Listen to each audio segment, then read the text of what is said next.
Hello, and welcome to Season 3 of the Working While Homeschooling podcast, the podcast for workingwhilehomeschooling.com, where our mission is to help homeschooling parents make money, maybe even have a career, while continuing to homeschool and without losing their sanity.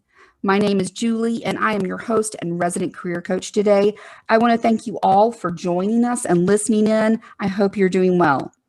On today's episode, we're going to be discussing how to continue working and homeschooling while dealing with a family crisis. This episode was brought to you by Homeschool Magnet. Check them out at homeschoolmagnet.com. Hey, today I want to talk about homeschooling during hard times.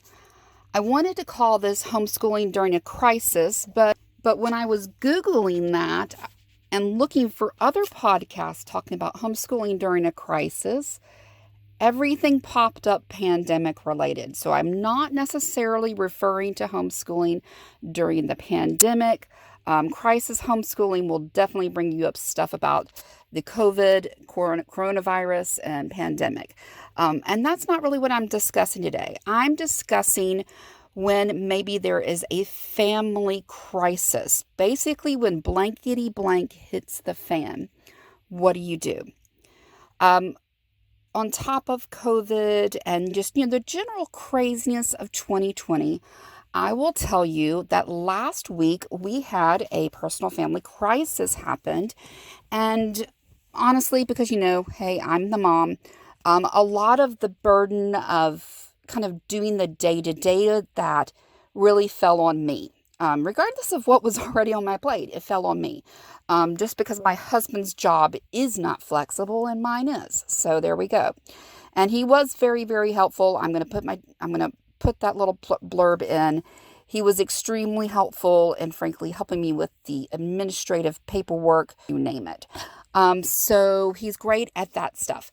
But the day-to-day, dropping everything, taking care of someone who's in the hospital, going back and forth, trying to purchase all the supplies they're going to need because they will be staying in my home to take care of them, on top of the house cleaning and all of that, and homeschool and trying to do my business and all of that craziness. So yeah, that was last week. And it's really a shame because I had all of this wonderful to-do stuff that I really wanted to work on. And guys, it just didn't happen. So if you're missing an email from me this week, guys, I really apologize. But what's been really kind of hitting on my heart this week that I wanted to talk to you about, because I know, look, this is common. This is going to happen. You almost have to kind of expect this. And I think many people, when the unexpected happens in their lives, that they just assume that they have to give up homeschooling. So when the crisis happens, they're like, well, I guess I need to put the kids in public school because, whatever. And that is not really an option for us right now in our situation. There's some really great neurological reports and studies out, if you really want to nerd out on this, that talks about how reducing our mental load, reducing the amount of decisions we have to make per day, and just a normal everyday thing, frankly, free up so much brain matter in our brains and have so much space in our brains. So that's just a normal everyday process. That's why, you see the running joke about Mark Zuckerberg wearing the exact same t-shirt and jeans or pants every single day, because he does. He doesn't have to decide what kind of shirt or jeans or whatever he's going to wear that day. He's got the exact same shirt and like 50 copies of it, and like the exact same pants and 50 copies of it. That decision is done for the day. But what happens when you have a crisis? Well, all of that decision-making ability that you have in your brain is actually a finite resource. So if you imagine a cup of water and, you're constantly dripping it out with all those daily decisions, and maybe you were fine doing all the day-to-day stuff with homeschooling and working and all of that. But if you throw in a major crisis in there, that is going to empty that cup really fast. There's just so many decisions you have to make, thinking through, problem solving, what is the best option? What else is going to need to be kind of moved around and taken care of because of this crisis, blah, blah, blah. And I will say that, frankly, my cup ran empty by about Wednesday of last week. I was burnt out very quickly. Part of what I wanted to share with you today is some of the things that frankly helped my life and helped our family's life keep going. First of all, the fact that I had pre-planned all of our homeschooling stuff for the year meant that homeschooling was not affected by any crisis that we've had, including the pandemic, but specifically last week. So homeschooling could continue. Because I plan out the whole homeschool year at once, I didn't have to stop and think about homeschooling. I don't make any decisions if I don't have to about homeschooling during the year because it's already done. So last week, homeschooling could continue. Homeschooling did not have to be interrupted because of a crisis. Now, for those of you that are new out there, I want to give you permission to take the break and to do lighter days if you have to during a crisis, and maybe do the bare minimum and throw in the educational DVD if you need to, or whatever it might be to keep kids occupied and keep them learning and having fun while you deal with stuff. And sometimes everybody just takes a break because mom needs it. That's okay too. That is the freedom and the flexibility of homeschooling. However, when the crisis is over, because you just dropped everything, one of the things I often hear is because after crisis A and homeschooling was just dropped because, mom was bedridden or, seriously ill or dealing with the death in the family or whatever it might have been for you, it's the added burden and added stress of quote unquote being behind, which again, whole nother conversation in the homeschooling world. But we all know how that feels, right? You've dropped something and now you have to pick it back up. And frankly, it just feels so much heavier and so much more stressful because I have been planning the whole homeschool year at once over the summer. And frankly, all of that decision-making power was already taken care of. And homeschooling did not have to be interrupted for my family last week because I was dealing with a crisis. Now, luckily enough, I am at the point in our homeschooling journey that both of my kids are older. They are pretty much independent. I do have to kind of maybe sit over them and make sure they actually do their work and don't halfway do it. I have a 9th grader and a 7th grader this year, and frankly, they can be left alone and left to their own devices and do their schoolwork. They were great about that last week because they knew that was their way of frankly helping out. I sat them down and explained, look, this week is going to be murder. What I need from you, what help I need from you. And again, that clear, honest, open, straightforward communication with kids really does work.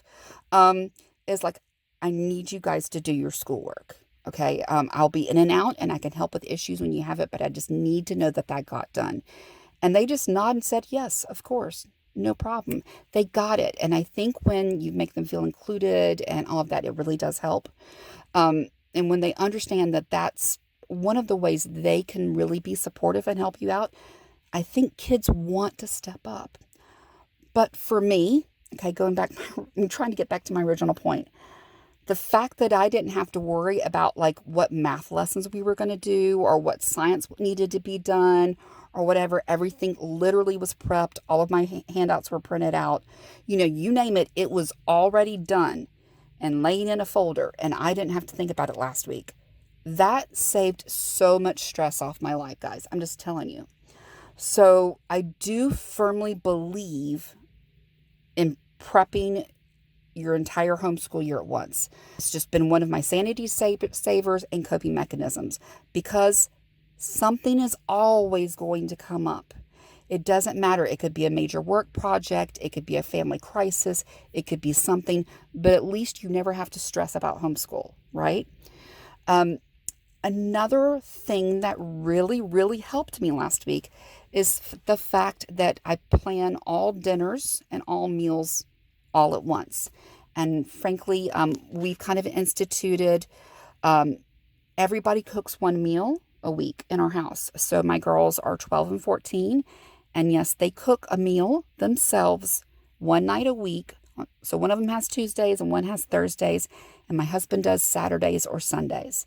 So everybody pitches in one night a week. That is 3 meals a week I do not have to deal with.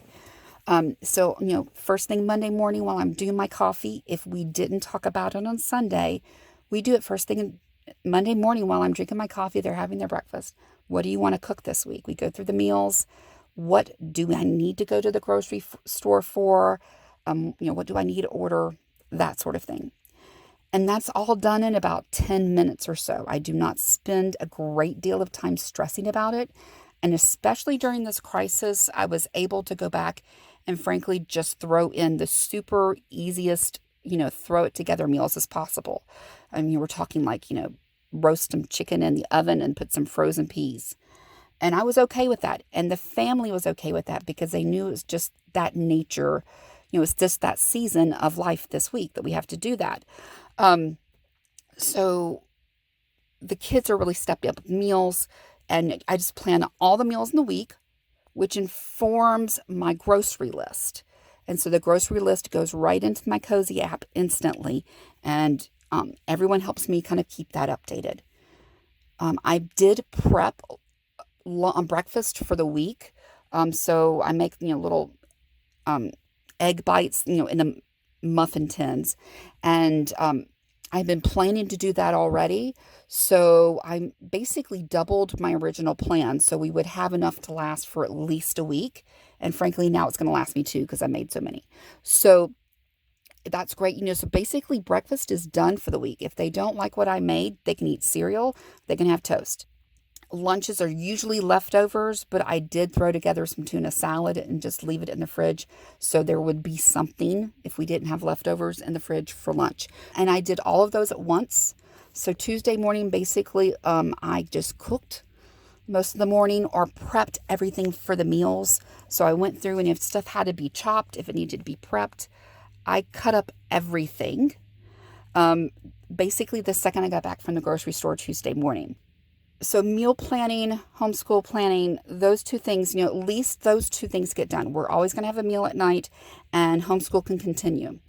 Another great thing that I've started to do is what I call brain dumping. So when the crisis situation happened and your brain is just going nonstop and there's just so many thoughts flying around in your head that you just can't even keep up, right? My personal way of dealing with that is what I call barfing on the page or brain dumping. That's a more polite term, but it feels like brain barf, so that's what I call it.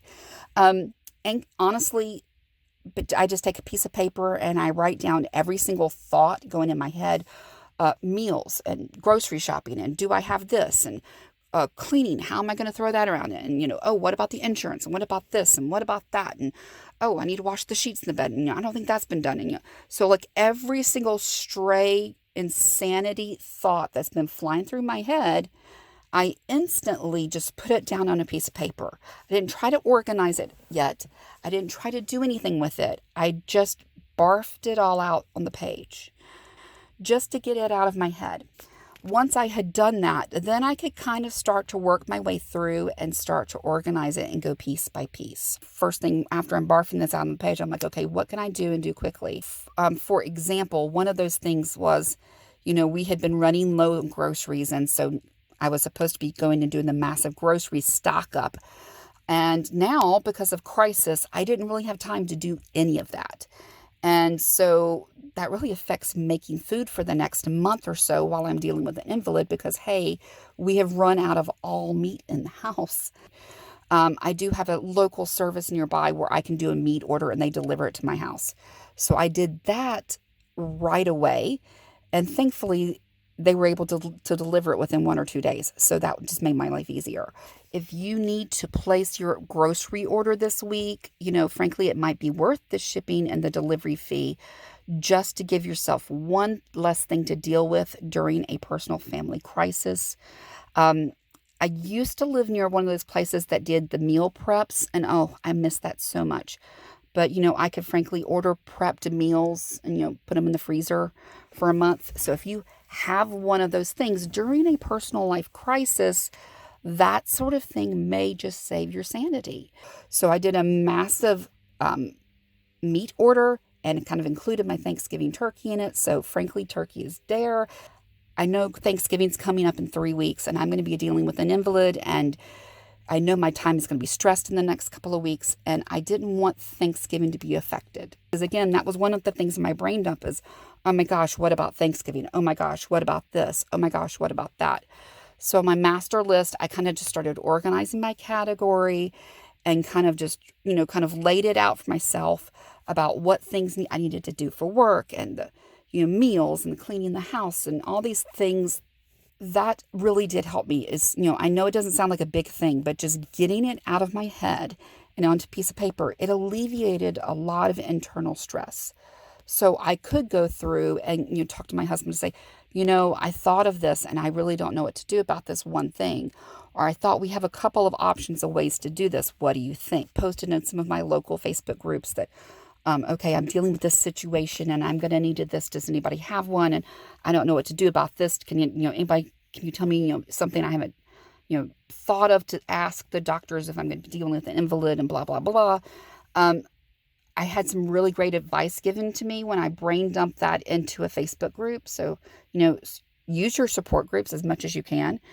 And that gave me a whole new list of ideas and coping mechanisms and that sort of thing as well. So definitely don't be afraid to ask for help. Ask for support. Use your support groups you already have in place as you're kind of doing that brain dumping so that you can get the information you need to make this all work. One of the things that I think really did help last week while I was dealing with this kind of onset of a new kind of family crisis situation is focusing on self-care. I don't mean self-care by, manis and petties and massages. As much as I love that, you have to get down to the basics of self-care. And by this, I mean making sure I took a shower every day, making sure I got sleep. Even if the list wasn't done, I stopped and went to bed and left the TV off as much as humanly possible. And took a step back from anything I could delay or drop for a week. So yeah, there were some things work-wise that had to get pushed to the back burner because I knew they could for a week. And, some things got pushed to the back burner because I was like, I'll do this as soon as I get a break or in between something. And well, that never happened. And sometimes some of those errands and things I had to do unexpectedly took like 3 hours when they should have taken one. That's life. So giving yourself a little bit of just focus on making sure you're drinking enough water all day. You are taking those vitamins so you don't wear your immune system down. You are sleeping sufficiently for helping you deal with this crisis. Stress causes your cortisol levels in your body to rise. When you have high cortisol, it takes far more for you to frankly deal with that high level of cortisol in your body. It means more sleep, more healthy food, more water, and so on, just to kind of keep you at more the normal rhythms when your cortisol and your stress levels get crazy ratcheted up. Again, I'm not talking crazy stuff. I'm like just making sure I drink enough water while I was doing my errands. So I would, take a cup with a top on it in the car while I'm running my errands and try to drink all of that water before I get home. Making sure I stop everything, at a reasonable time of night and get to bed. Frankly, making sure I'm not watching any TV shows that are high angsty and high kind of stress level-y before bed, because frankly, I have enough of that. And I don't need to add, fictional stress of a TV show to my normal everyday life. So those little tiny, we're talking basic self-care things. That may be all you can do during a crisis, but that's what you have to do. I did stop and take a couple of naps because I just, I couldn't go on. One more process I've put in place myself, kind of on a normal everyday basis, is I do a once a month kind of what I call a business meeting with myself. I review the last month just like I would if I had a boss, what did I do last month? I kind of report into myself. I talk about my wins. I talk about my successes. I talk about, and again, this is all journaled. So it's literally, I'm writing it in a journal. I'm not literally talking to myself, but I do, I kind of talk about where I fell short and like what I need to work on for the next month. And so I kind of do that in a journal format for myself once a month. And then weekly, at the beginning of every week, I kind of go through and lay everything out by the week to deal with there. So, and then kind of always reverting back to that one, that monthly planning session I have for myself at the very beginning of every month. One of the ways that really helped me when it came to this kind of crisis being thrown in my lap is some of my monthly planning was already done for me. And I kind of have been in a rhythm of that. So when, random stuff happens in life, I could look at my monthly plan and just go, okay, what can be delayed? What can be put off for a week? What things do I need to kind of set up for myself so that I can do them when I get a chance, like emails and that sort of thing. So, when I was sitting there waiting in waiting rooms or doctor's offices or, carpooling the kids, around in between all of that, I could sit there and send out 5 million texts and emails off my phone because I had that, brain barfed, dumped out list of everything that I needed to do, but I was also able to rearrange what could be rearranged and figure out what couldn't be rearranged and, kind of just deal. So, first thing Monday morning when I'm kind of looking at, oh my gosh, and freaking out, my brain is swirling around. And I did a brain barf the very first day of the crisis, which was Sunday morning. And I'm sitting down Monday morning and I have a whole nother brain barf on a page. And then I could just take all of that plus my weekly plan, my monthly goals plan, and see how could I alter. Was there excess, extraneous kind of stuff that was thrown on my calendar that just now needed to go? Yes. There were things I'm like, okay, this is extracurricular for me. This is, this can go for now. This is just, this goal it needs to be put off to December because it's not going to happen this month. Let's face it. So I could go through and rearrange and reorganize and kind of reevaluate everything based on new certain circumstances. Now, because I had already had my work plan, my monthly goals list, I had already had that already done because I do it every month. Then when stuff was just thrown at me, it didn't throw my whole life, including my work life, for a complete and utter loop. Stuff maybe wasn't done on the schedule and the timetable that I would have liked it to be done, but it did eventually sort of get done. So, and I'm okay with that. You have to give yourself grace and forgiveness in the moment when you're just kind of dealing with the unexpected crisis and not beat, the crap out of yourself when those things kind of happen. So that's my wrap up. And I wanted to share all of that with you today. And I apologize for the convolutedness of this podcast. But I really wanted to share this with you today because this is going to happen to someone. And if it doesn't happen to you now, it may happen to you next year or next month. Or something is going to pop up in your life that was ultra unplanned and is going to ultra affect everything in your life. It may be an illness. It may be a sick parent. It could be kind of a major crisis in life or, something.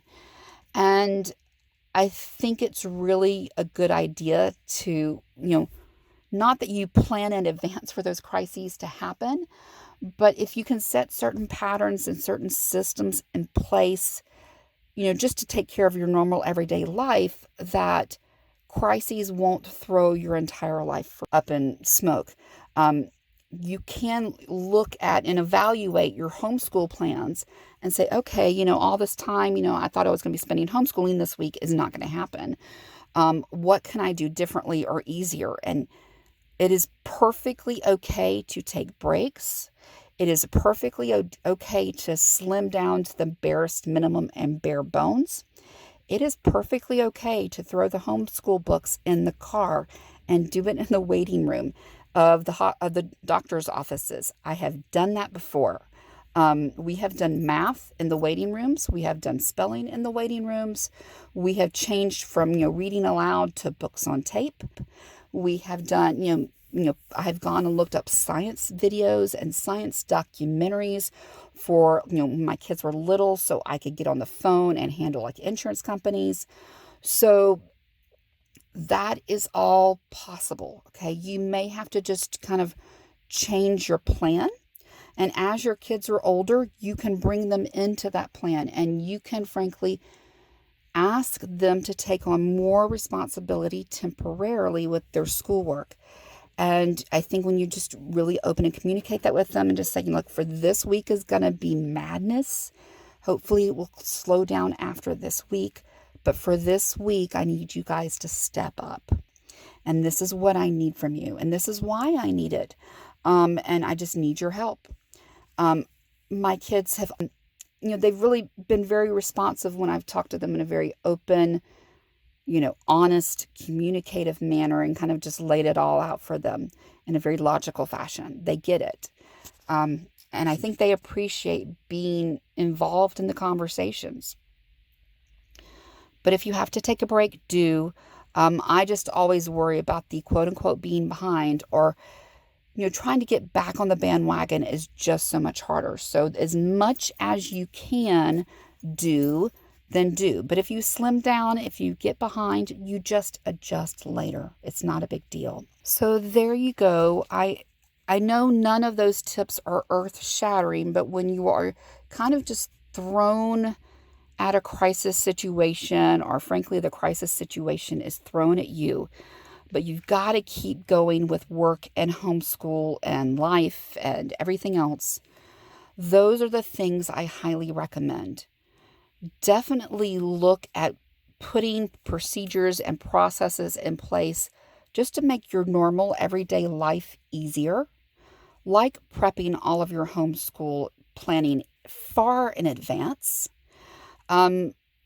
Making sure that you have kind of a system in place for meals and groceries, and then you have maybe some backup plans in place.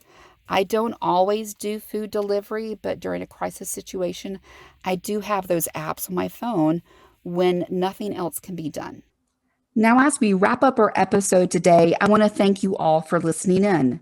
There are a ton of great podcasts out there, but you chose to spend your time here with me, so thank you. In the show notes, you're going to find the links to my site, workingwhilehomeschooling.com, and all of the great ways that you can connect with us online. If you enjoyed today's podcast, please consider becoming one of our listener supporters by following the link in our show notes. A small monthly donation helps us continue with great content and interviews like you heard here today on the Working While Homeschooling podcast. Your positive online reviews, subscribing to the podcast, sharing it with your friends is all greatly appreciated as well. And if you know someone that you think would be a great guest of our podcast, please let me know at julie@workingwhilehomeschooling.com. A very special thank you goes out to Homeschool Magnet and homeschoolmagnet.com for supporting this episode and our Working While Homeschooling parents.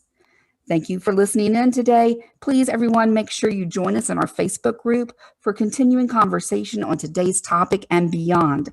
I look forward to seeing each of you soon at our next podcast at Working While Homeschooling.